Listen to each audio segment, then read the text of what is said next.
that's much better. All right, so first, welcome you to the event where we are about to review the recent questions in L5M4. Just like with other CR exams, L5M4 for this time for questions, and we are about to solve them one by one and give you a detailed and specific instruction on how to answer these questions and how you can maximize your score in the exam. First thing, we need to look at what were the questions in L5M4 exam, and here is the list. There are 4 questions, and each question, as usual, represents a chapter. Question number 1, quite predictable. It was about KPIs, and from my own information, it has no scenario.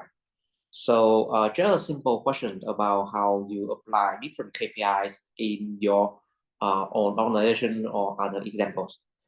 The second question, also it is a composite question, like instead of asking very specific topic, they just ask you to explain a very wide topic, which may consist a lot of idea here. Question number 2, more specifically, was about the 5 market factors that may affect the strategic sourcing process. And this may consist like the whole part 2.1 in the study guide, so very long, and there are a lot of factors that you can describe here.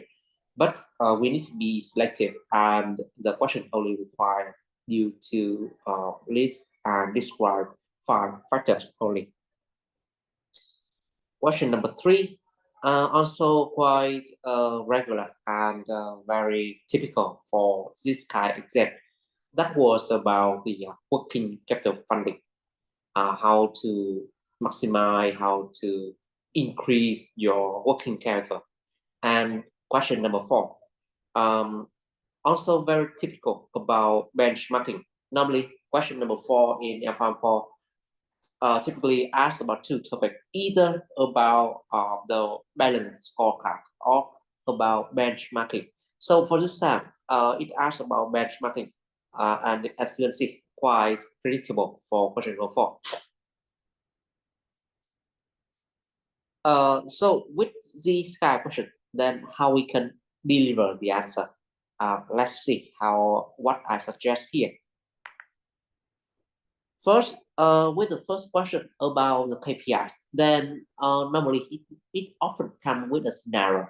So when it comes with a scenario, you need to write your KPI based on the details and the problems from a scenario.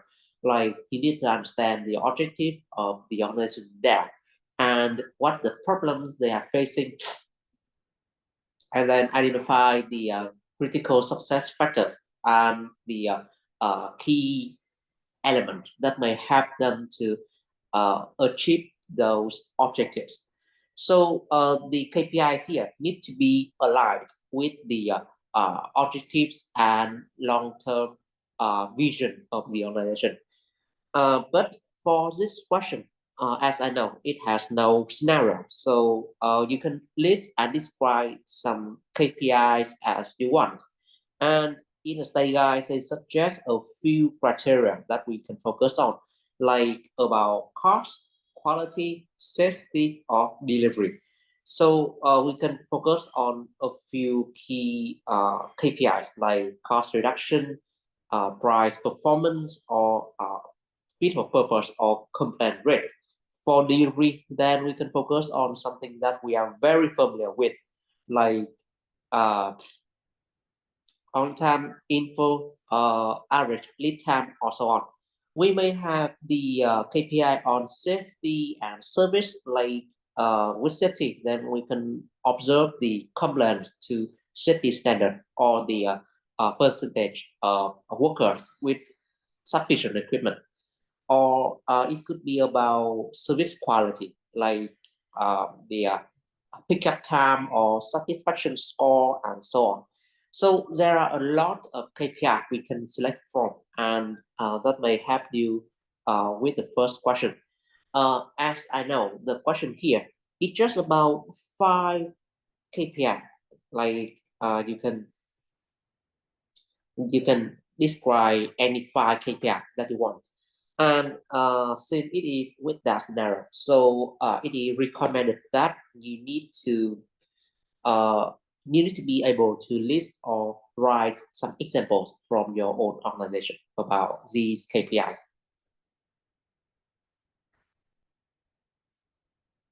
All right, so I think the first question is not a really big problem for you or any student. So I think we need to spend more time on other questions that we may see later.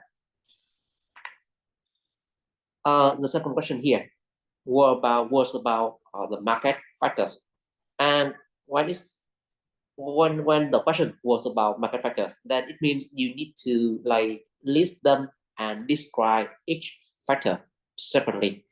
So for this question, as I said, you can look at the study guide and you can see that this question could be addressing the whole part 2.1 of that study guide. So very big and quite long.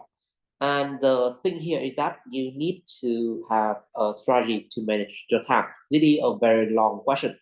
The problem is not about what you can write about the knowledge, but about how you manage your time and balance the time for this question and other question.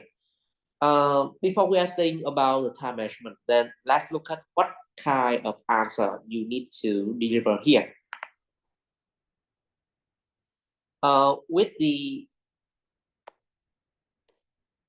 market factors, then you need to know that it is the whole part number one, it is the whole part 2.1 of the study guide. So there are kind of like they are listing about 6 or 7 factors as bullet points in that study guide. So there are a lot of factors here. We can divide them into external factor and internal factor. The external factor include the industry dynamic or supply demand and pricing and costing behavior, while internal factor include the stakeholder and supply motivation or financial data. Actually, I think the pricing itself could be an internal factor, okay, not just external. Right. So internal or external here could be it could be relative, right? They could be relative, and relative here means like it could be relative to the buyer or supplier. So for easier study, I often divide them into external and internal. Okay, I don't want to list them as very long list, but divide them into categories. Anyway, then I think with the factors, then we can list a few things like the dynamics, like using the Porter's 5 forces or stipple analysis, and the supply demand. Why we can also write about the pricing strategies or about the financial data from the supplier and so on. So first, with the industry dynamic, actually, is this alone? You can apply right into like it can include a few models already. Here we can see that there are 3 models.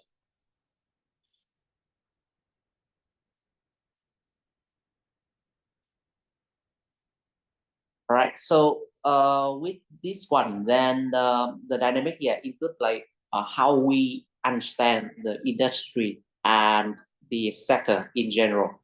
And there are a few tools that we can apply here, include the stipple analysis, the Porter's 5 forces model, and the product life cycle. It means that when we study about a certain sector or a certain industry which we want to purchase from, we need to understand what forces are interacting within that sector and how we can leverage the information from that. So stipple analysis here provide us with the information about the macro factors like the current economic status or some upcoming changes in legislation or potential upheaval in political area or some new technologies that could be emerging soon and they can have impact on the industry. So stable analysis provide the macro environment factors and help us to understand about how different factors may interact and affect our industry or the industry of the supplier. Second, with the Porter's five forces model, then it helps us to understand about the industry like the competitiveness and the average profitability within that industry. So the strength of these forces would decide the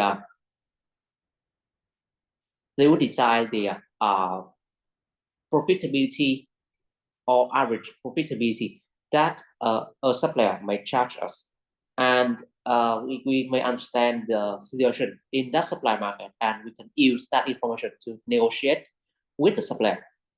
And with the product life cycle, then it informs us about the state the state of the product and how it may affect the pricing strategy and the pricing decision of the supplier. Okay, so all of them are industry dynamics. Okay, but this still counts only as a market factor. Now we move on with the second one. The second one is about the pricing behaviors from the supplier, like from different suppliers. They may have different ways to mark the price, and as long as the price provide them with some kind of like profitability. So pricing behaviors could be another factor within the market we need to pay attention to. Normally, then any random supplier or most, the vast majority of the supplier want to set the price that go over their costs and their selling price must provide them with a certain level of profitability. So there are different ways to set the price. It could be based on the cost, like they only have the cost and then add a small markup, right? That is cost based. Or they could be setting the price based on their customer perception of the value. Like they are selling a bag that sell like 40,000 US dollar, okay, quite expensive. Or they could be using other pricing methods that to remain competitive and relevant in the industry, like skimming or penetration or even psychological pricing. Psychological pricing is a tactic that set up the price as you see, like $4.99, or in many countries, then it could be like just set up some very odd price so that it make like the price is under a certain level. And with skimming, it means that they set up very high price first for a new product to compensate for their researching and development and marketing costs for such product. And then over time, they may gradually reduce the cost for such product. And with penetration, then they may try to attract the customer by setting up very competitive price, by setting up very attractive price. And then when they have a certain level of market share, they can gradually rise the price and regain the profitability.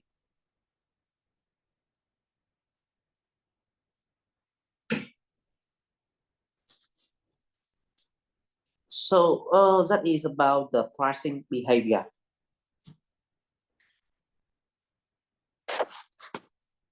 As you can see here, the pricing behavior is a factor of the market. It means that when we study about the market, we also need to establish the we need to understand how the price is created and formed and agreed with the between different suppliers, and they often have a cap like market price, like the average price for every product. That is how the market works. So understanding their behavior may help us a little bit in the negotiation, since we can help them to recalculate their price based on different ways of method.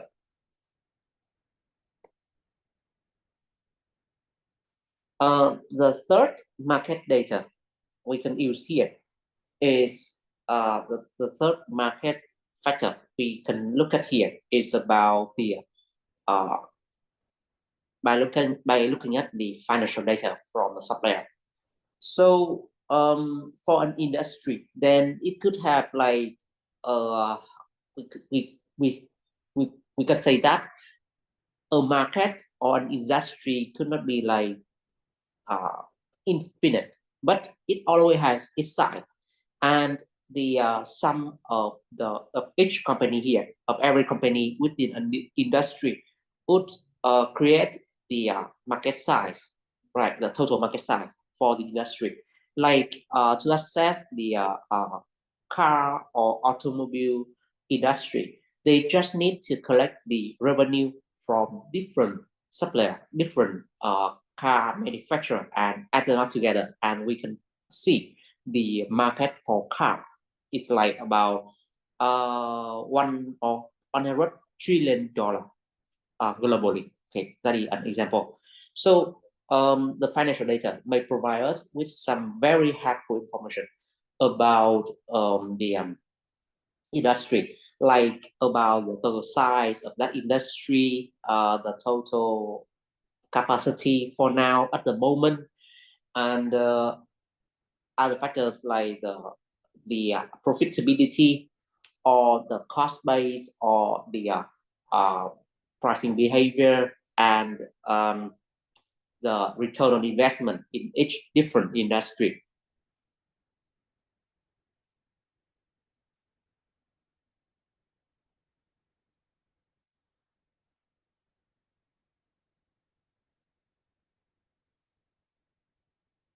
All right.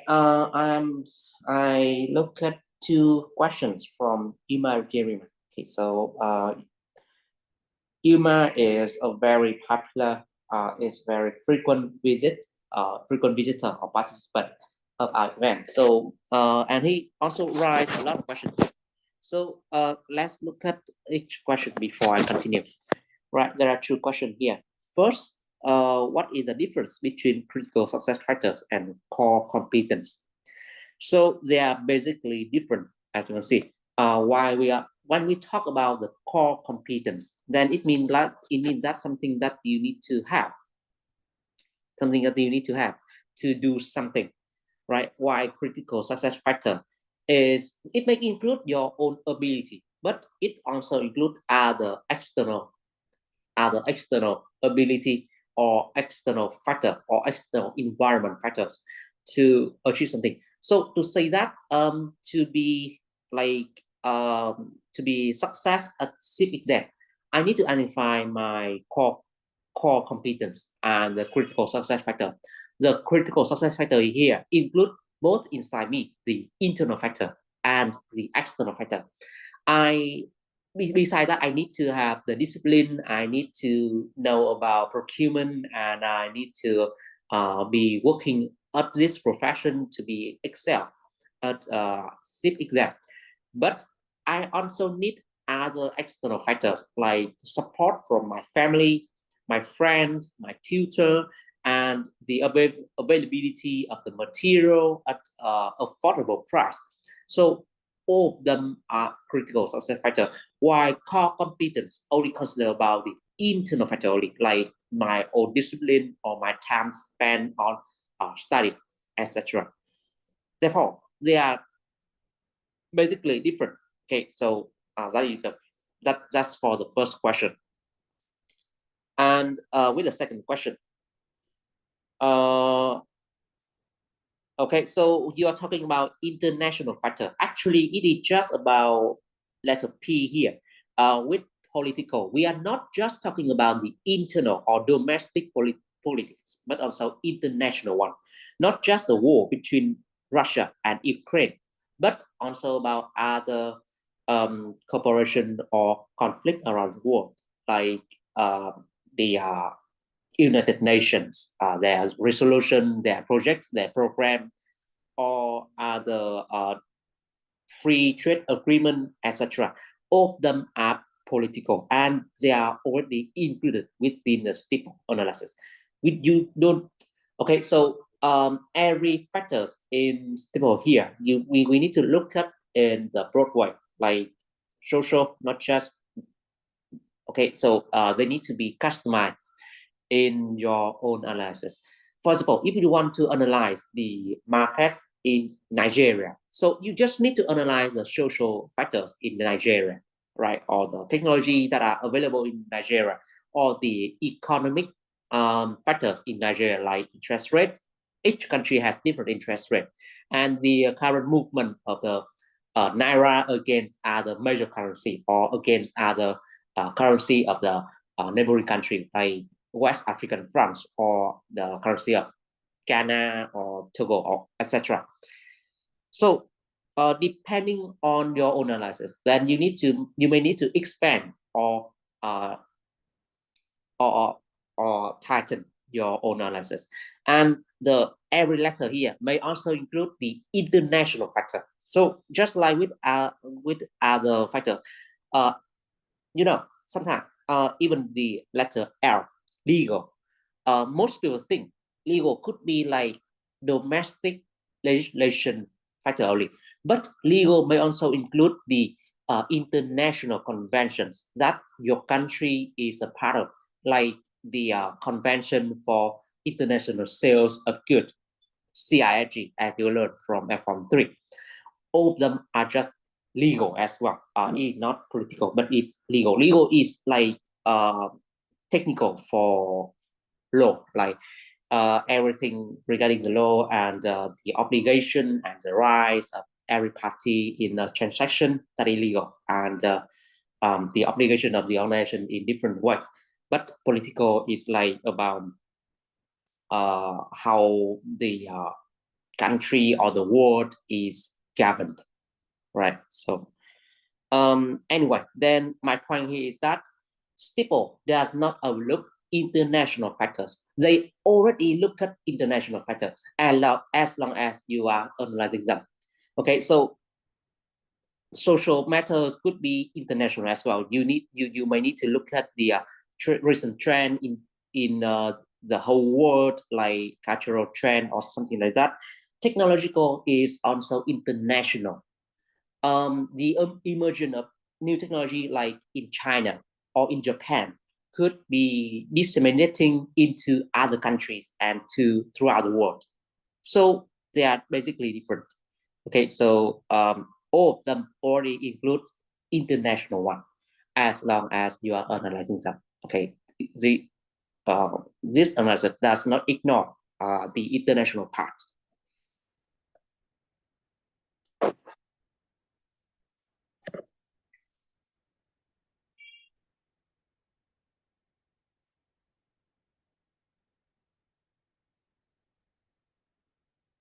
So stable analysis is just an tool, or the stable itself is just an acronym, abbreviation for different factors that you need to analyze. And as long as you can look at wider picture, then they can all become macro factor, and you can look at the macro environment as big as the whole world globally. Okay, so it depends on your way in analyzing them, not just about each letter individually.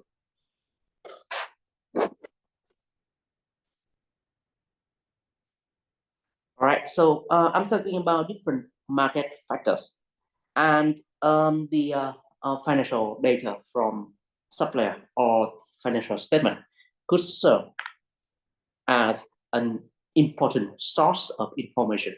From this one, we can know about the overall market size and the profitability of the industry, and how they are managing their costs and revenue.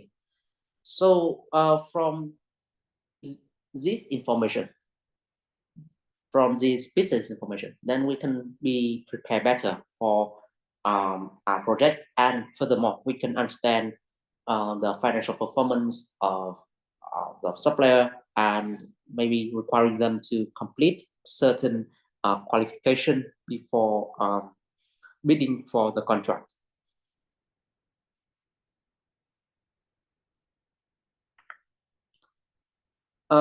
We also consider other factors like business motivation or the cost margin. Actually, the cost margin is quite overlapping with the financial analysis. But with business motivation, we can like use a very familiar model like supply preferencing matrix to help us understand about the supplier's perspective and how we should engage with them.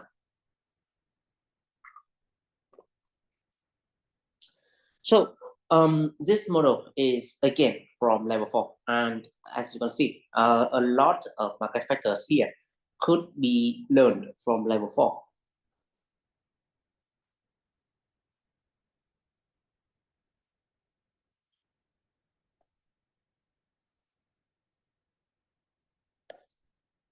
Right, a lot of matrix or models here could be learned from level 4, and the preferencing matrix means that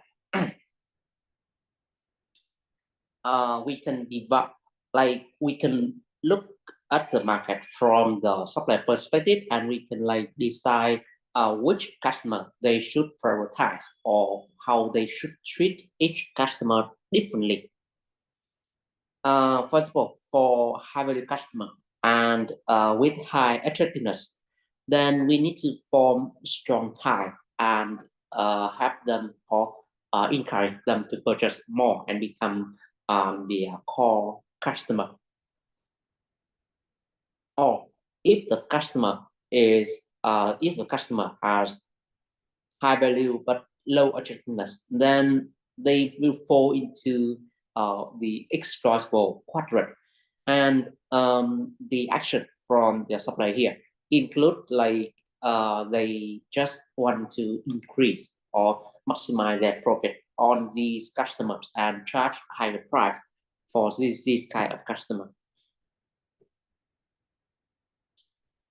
All right, so supplier preferencing matrix is a way that we can use to understand their behavior towards certain suppliers, sorry, towards certain buyer, and it is also a market factor. And if we want to motivate them even better, then we need to become a big and important customer. Okay, become the core customer, or at least become a potential and developed customer.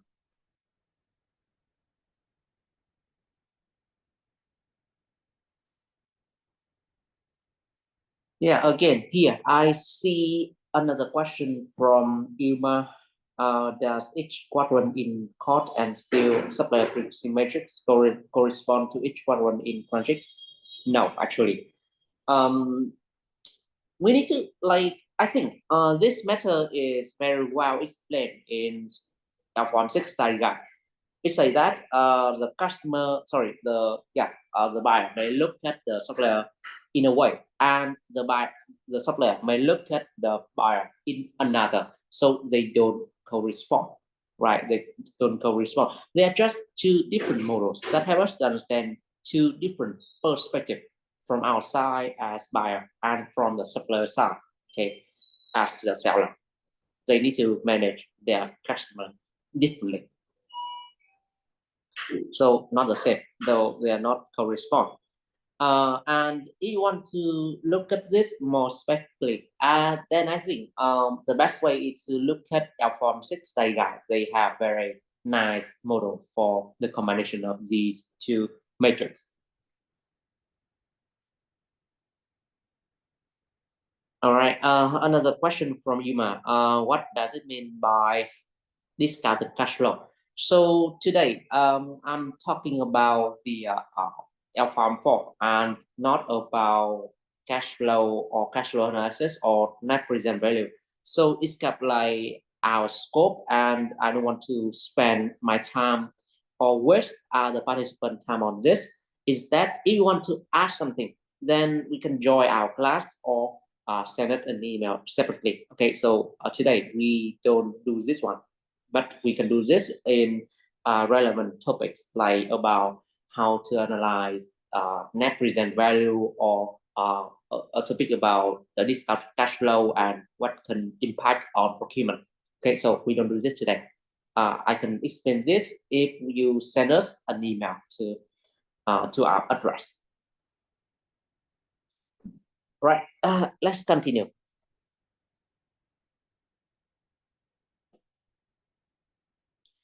So I just explained through a few factors for the market factor here, and as you can see, they're quite vast, and there could be a very long answer on this question.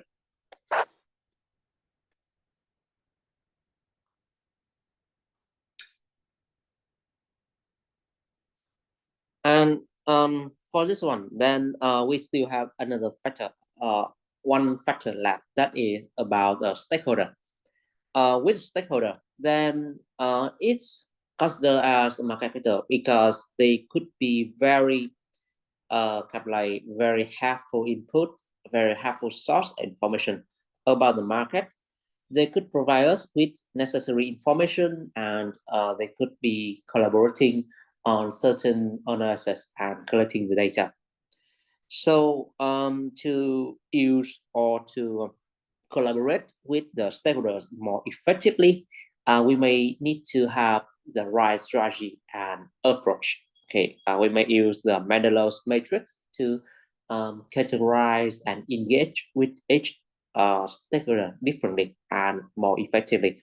And for team collaboration, then we can use RACI as a way to okay, like use RACI as a way to decide the task and role for each stakeholder, assign each task and role for each stakeholder.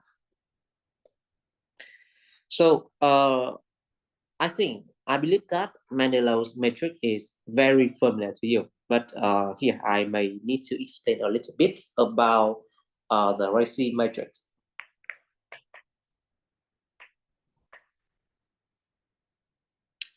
RACI matrix, like it is an abbreviation for certain what we have RACI. R mean responsible, A mean accountable, C is consulted, and I is informed.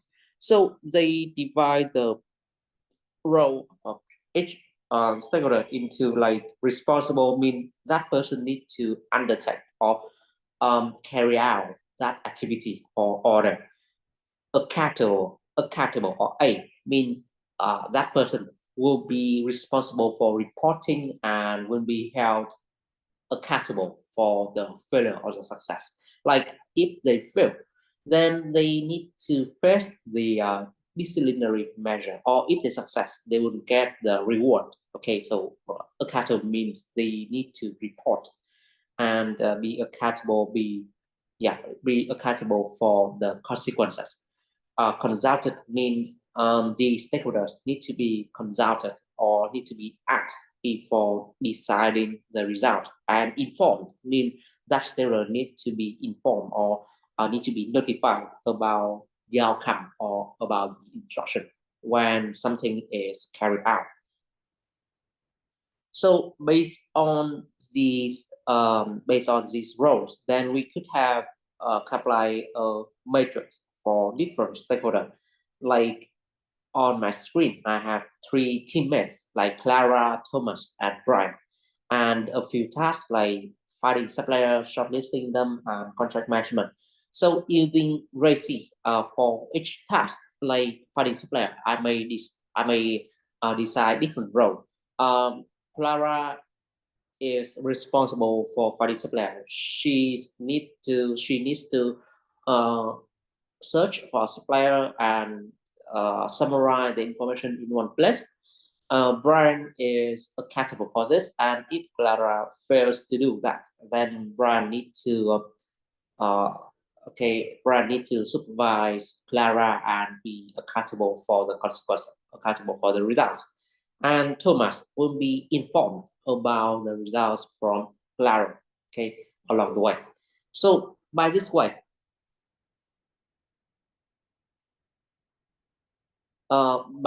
then we can divide the role of different stakeholders, and we may have very structured and more consistent way of building a team, right? And regarding the market factors, then Racy could help us to divide the role of different team member, and they may be responsible for different tasks, and may help us to collect and decide the information from the market. All right. So overall, then this question is very long, very long. This question is very long, and there are a lot of things to say about. So one thing here, I think you need to pay attention at is about how to manage the time. Approximately we have 45 minutes for question, and you also need to write the opening and the body of the text. So approximately for each point you have about 8 or 9 minutes. For this question, as I remember, then they require you to describe 5 factors. They require you to describe 5 factors. Therefore, for each factor, you have about 7, 8, or 9 minutes, depending on your writing speed and your remaining time. But don't overuse time, and don't kind of like focusing too much on a single question. You need to finish your exam first before switching to other question. You need to finish the question first. Sorry. So we have 5 factors and 45 minutes. Therefore, before you finalize your answer, you need to divide the time equally. And initially, you may use the bullet points to list out the ideas. And when you have time, you can fill up the information later. Like you need to look at your clock regularly. So, for example, when you are writing about industry dynamics, about stable analysis, quarter five forces, all right, and the product life cycle, then you spend 9 minutes on that part, and approximately about H2, you have only 3 minutes, right? Therefore, limit yourself. Okay, with stable, you only need to explain about the use, why it is important, and potentially about the factors within that model. With the quarter five forces, again, only the heading of each force and how they may contribute, etc. And if you see that you still have some remaining time after writing those things, then we can fill up the information later. All right, so that is the way you can manage the time and still deliver the answer, finish the answer. Um, Poor time management could be a fatal error in the exam, since you focus too much on a long question and ignore other questions. So remember that each question here has they have equal points, 25 marks per question. So you need to spend approximately equal time for each question, and that may guarantee your chance of pass the exam.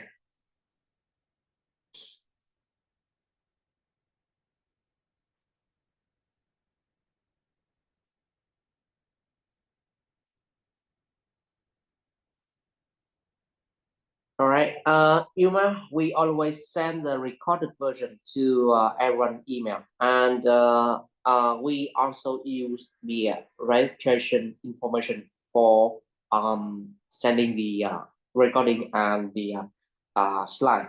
But yeah, let me check if you already have your email is within our record here.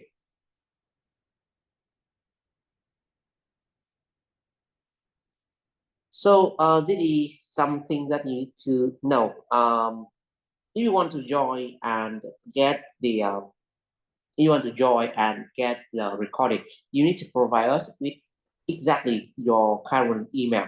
And sometimes I feel that when we send the recording, I see that some bounce from the system. It means that your email is full. So ensure that your email is usable and reachable. So regular cleaning your mailbox and so on before and register your information with us with exact info with your current email and your current number using WhatsApp so that you always receive the relevant correspondence.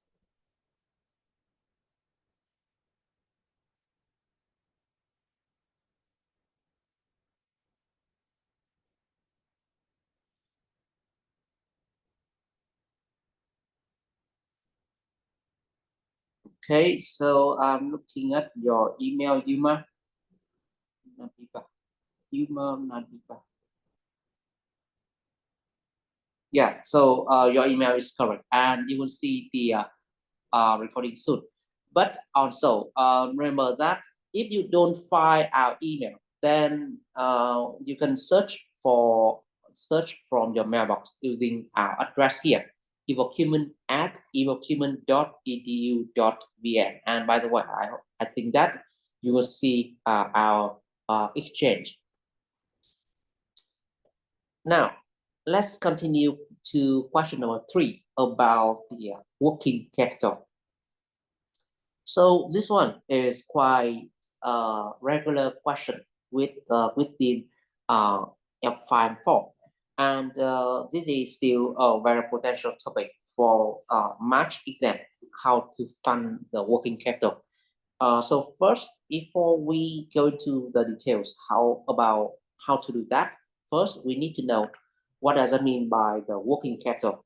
Working capital is the difference between the current assets and current liability, and this is normally used the type of assets or the capital that you could be using for your short-term operations.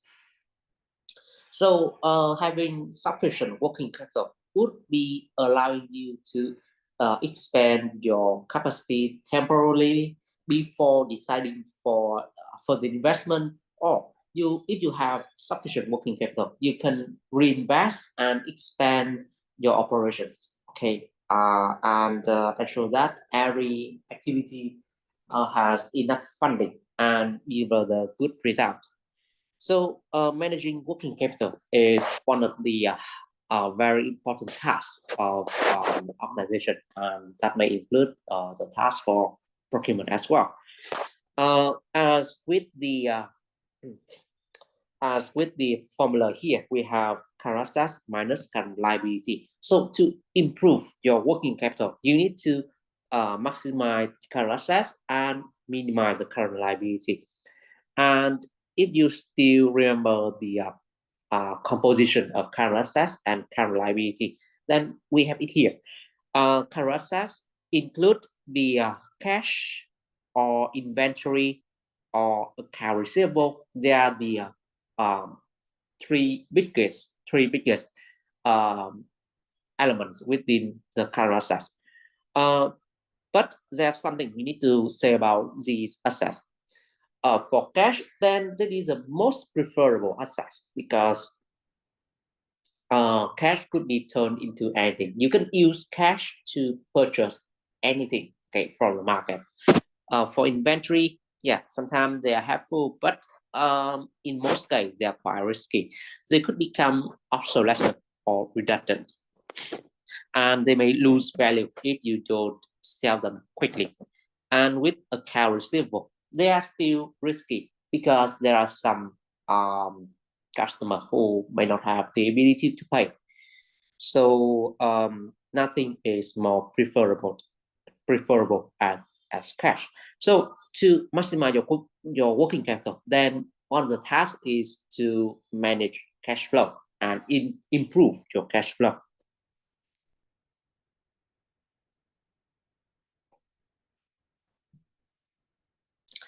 To do that, you need to actively manage your inventory. Okay, we want to have minimum to or even no inventory so that our assets is not tied into inventory and they could lose value sometime.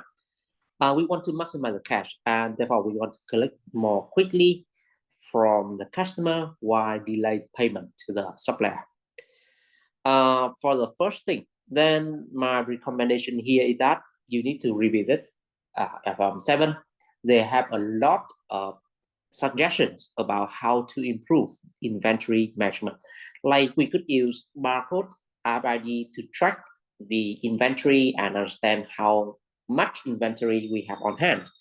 Or we could improve the management by better forecasting or apply some advanced method like using turn time to minimize your inventory. For the collection from customer, here, then obviously we have the default method is just to negotiation. If we let the customer to have too long credit, like 90 days to pay, then we may have some problem with the cash flow. So we need to negotiate with them, like ask them to cut the payment period into an acceptable range, like only 40 days or 30 days or something like that. And but sometimes then the customer may not have enough cash on hand to purchase outright. So we may have some other ways to do that using seeking the help from the third party. We may have some arrangement like factoring. With factoring, then we involve the bank as an intermediary. So with factoring, then the buyer and the seller still sign the contract, but the buyer doesn't need to pay the seller immediately. They only need to pay like about 10% or 20% beforehand. And then the supplier may use that contract to contact with the bank, and the bank may release the payment to the seller almost immediately or after a time like about 5 days, 5 working days or a week. And then the bank may work with the supplier, may work with the buyer to seek the payment from the buyer. Okay, so basically the bank is lending to the buyer, right? But they don't lend directly, but they release the payment to the supplier first and then ask for collection from the buyer later. So by using this way, then the bank would absorb the risk of default of non-payment, while the seller could be assured about their payment. Or we could have another way, like using we can use the guarantee. So in this case, the bank is again becoming an intermediary. So they may give the guarantee to the supplier that the buyer will pay. And if the buyer doesn't pay, then the bank will pay instead on behalf of the buyer. So the seller could be quite assured about the obligation. By using these ways, then as the buyer, we can delay the payment while the seller may be quite assured about the payment, about the obligation. Okay, the payment, they may have guaranteed payment from the bank. And from the perspective of the seller, right? if as we are the seller, we also need to pay the customer. Sorry, we also need to collect the payment from the customer.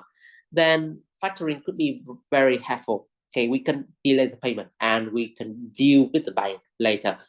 Why we can keep why we can keep a happy customer. They may pay with the bank later. Why we can still collect the payment quite immediately and shorten our cash flow cycle. So there are some options for us in the case of high risk customer, or we want to maintain the good relationship with the customer. And there is another way also involve a third party.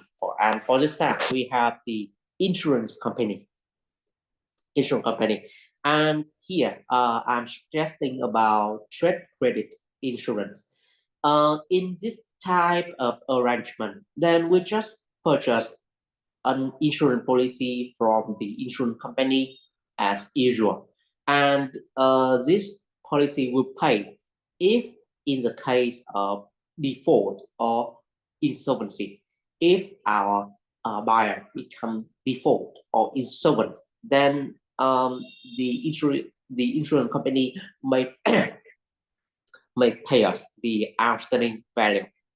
So it is another way of getting some guarantee for the payment. But as you know, then for this way, we need to purchase an insurance. We need to purchase an insurance policy, and that may cost some money. All right. So depending on the customer, depending on the insurance company, we may have some problem here. We may need to pay for the premium. Similarly, when you want to delay the payment to supplier, you can renegotiate with them, consider some discount or some interest pay for the supplier, and also adopt the factoring or credit insurance in case of dealing with the supplier. So as you can see,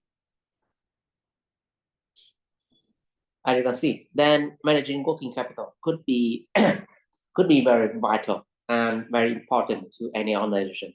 And there are some ways, not just to directly involve with the supplier or with the buyer, but we may handle and arrange ourselves by using a third party help like insurance or bank.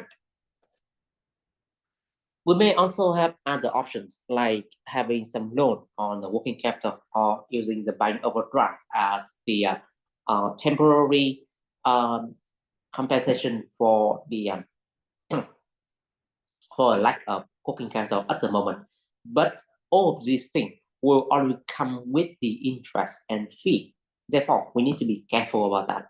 Not let them affect our future obligation, or not let that having some interest that may bite into the future revenue.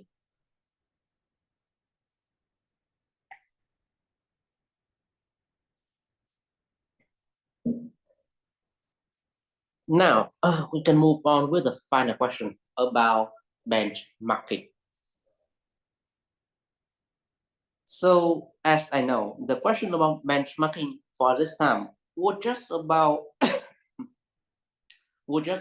the advantages and disadvantages of benchmarking. And as usual, although the question is that simple, but you still need to explain what does it mean by benchmarking and how we can apply benchmarking in procurement context. First, benchmarking is the technique that we apply, measure the performance, our performance, and against the performance from the best in class organization. And with the best in class, not just we measure their performance and compare that against ourselves, but we need to know how they achieve that, and we learn from their lesson. Okay, so we need to improve ourselves based on the performance of other. For benchmarking, therefore, we need to have a very detailed and understand the process here, like make a plan about benchmark, collect your data, and select the best in class organization, and then analyze them and measure our performance and close the gap between our performance and their performance. So for benchmarking, then they may have some advantages and disadvantages. Like they may help us to look at our weakness and learn from the best in class. And we may enhance our performance as well as foster the collaboration between different stakeholders. But the problem is to do effective benchmarking, then we may spend considerably because it may require a lot of resources, the time, money, cash to collect and analyze the data. Furthermore, the data here is sometimes very hard to be collected. Therefore, we don't have the available information to do proper benchmarking.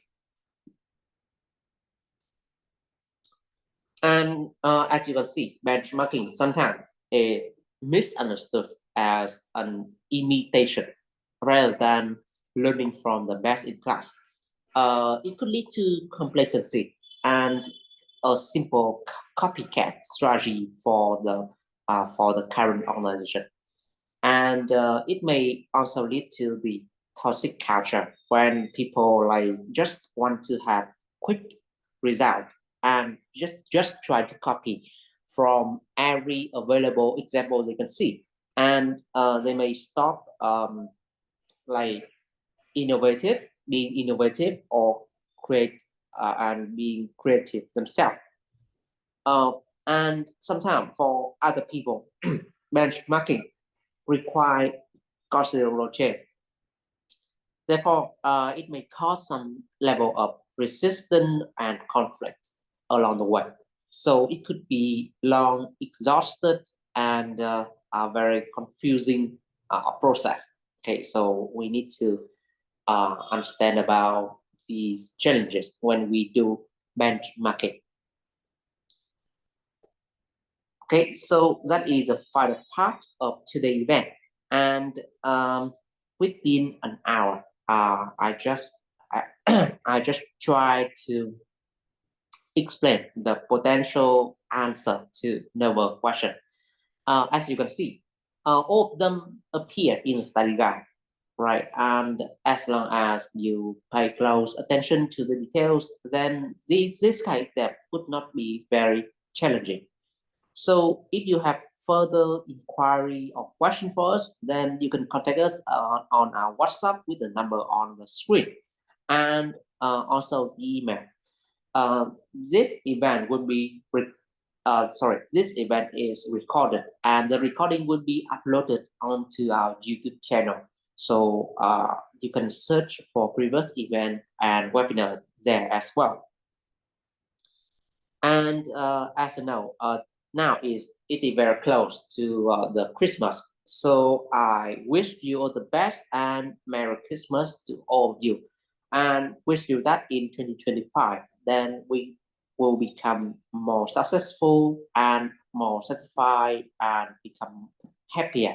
Okay, enjoy your time during holiday with your family, and Merry Christmas. Goodbye.